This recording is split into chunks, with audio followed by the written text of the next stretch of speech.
Good morning. Pero, mga 3 minutes na lang 12:00 na. So, mag-good afternoon. At siguro pakita ko sa inyo kung ano mga natapos ko na. At i-update ko rin kayo sa aking garlic. Let's go!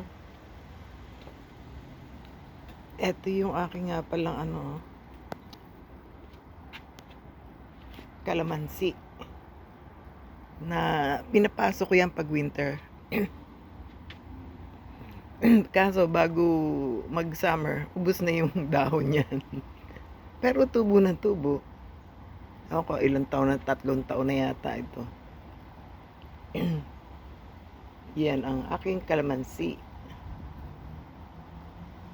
Nilagyan ko ng tsinelas doon kasi mayroong humuhukay.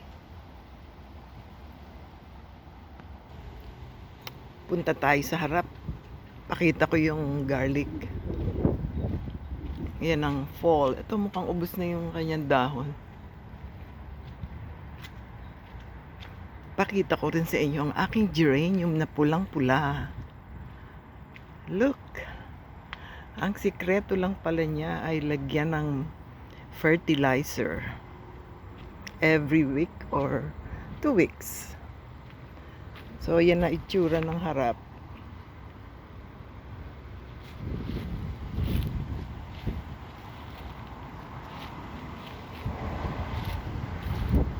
Ayan. Patapos na lahat ng mga bulaklak. Tignan nyo ang marigolds ko. Yang dilaw.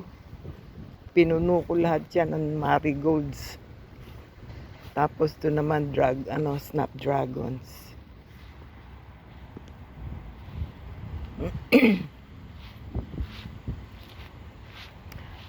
Eto na. Eto yung snowball, so tuyo na rin. Deadhead ko yan. Kakat ko hanggang sa baba. Eto ang cherry tomatoes na gubat. Oh, ang dami oh. Yan, lilinisin ko lahat yan. At ito ang ating garlic. Bawang.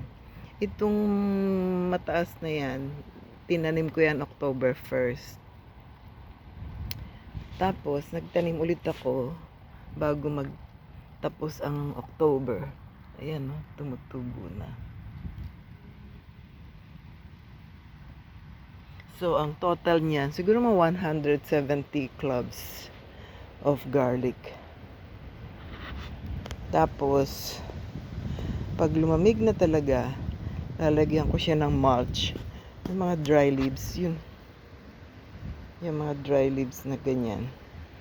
Pinapatong ko dyan. Tapos, pwede mo ring alisin yung mga unknown.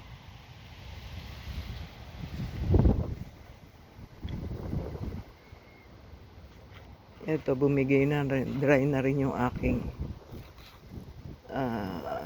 sitsaro.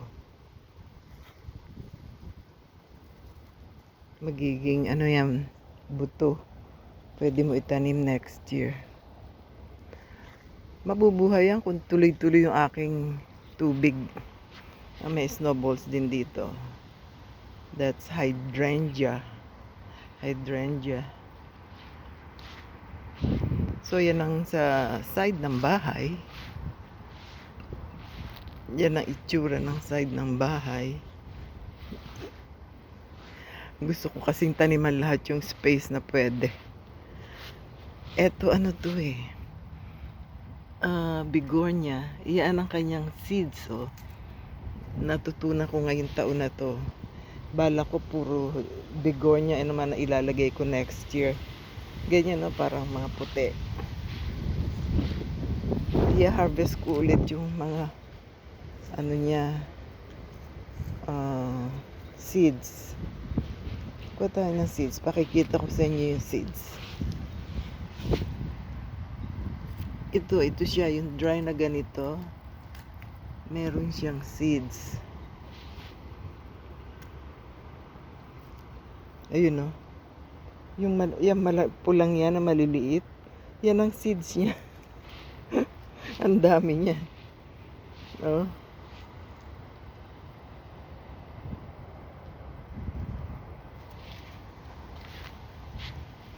So, yan ang harap. Yan ang itsura ng harap ng bahay namin. This year, marigolds ang pinaglalagay ko sa sa border niyang mga sa baba. Punta tayo sa likod. Ang ganda ng bulaklakong pula. Siya lang ang buhay.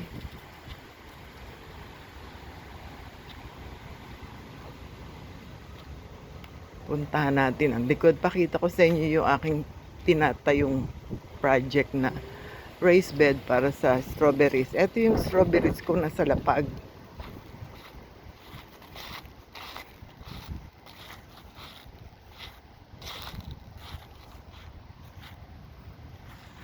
Yan ang aking strawberries.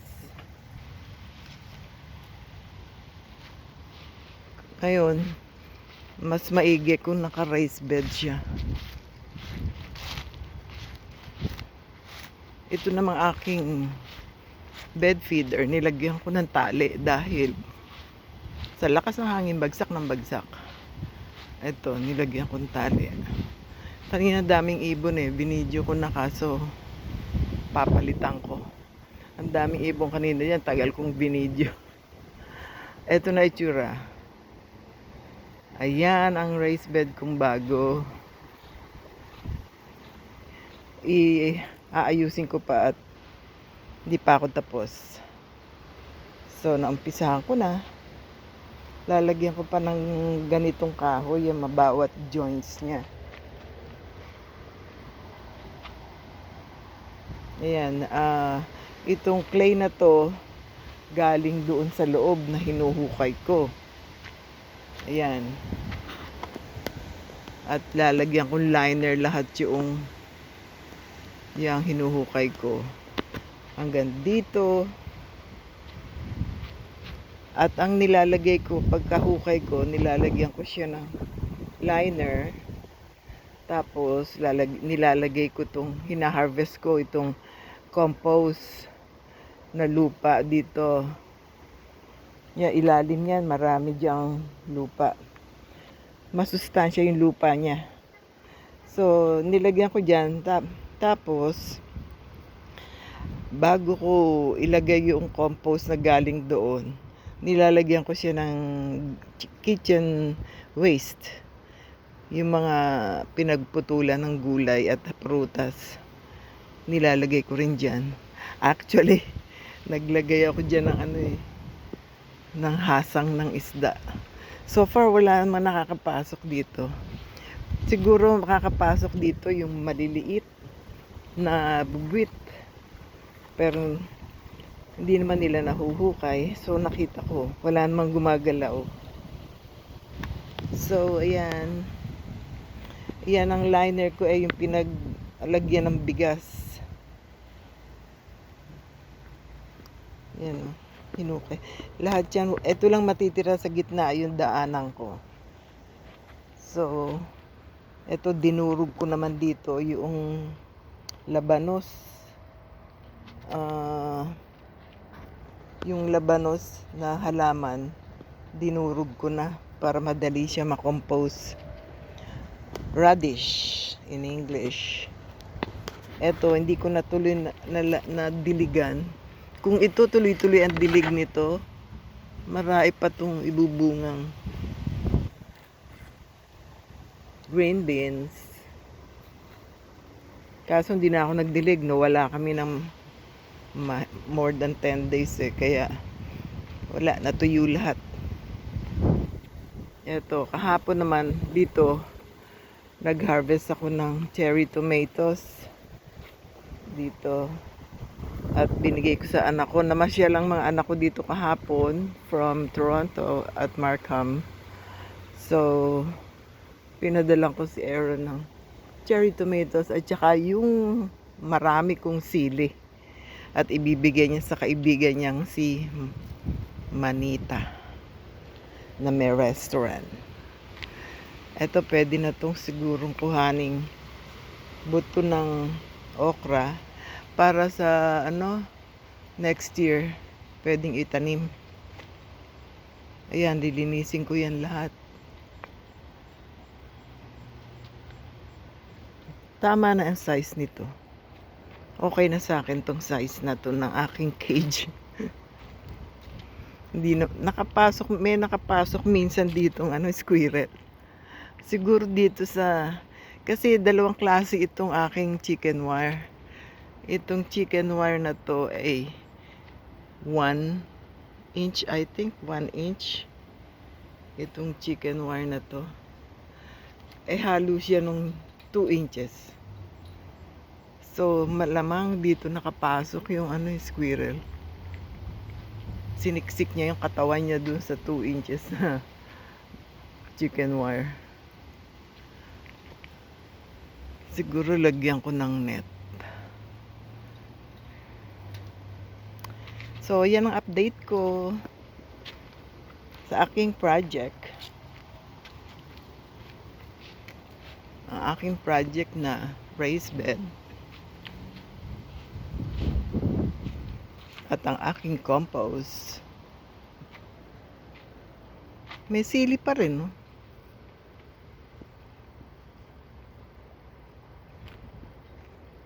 Ito malaki to.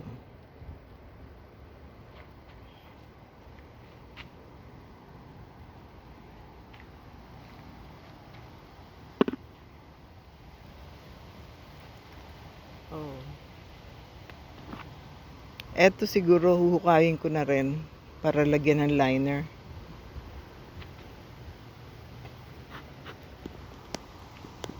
Para maganda ang tubo ng mga tinatanim kong gulay.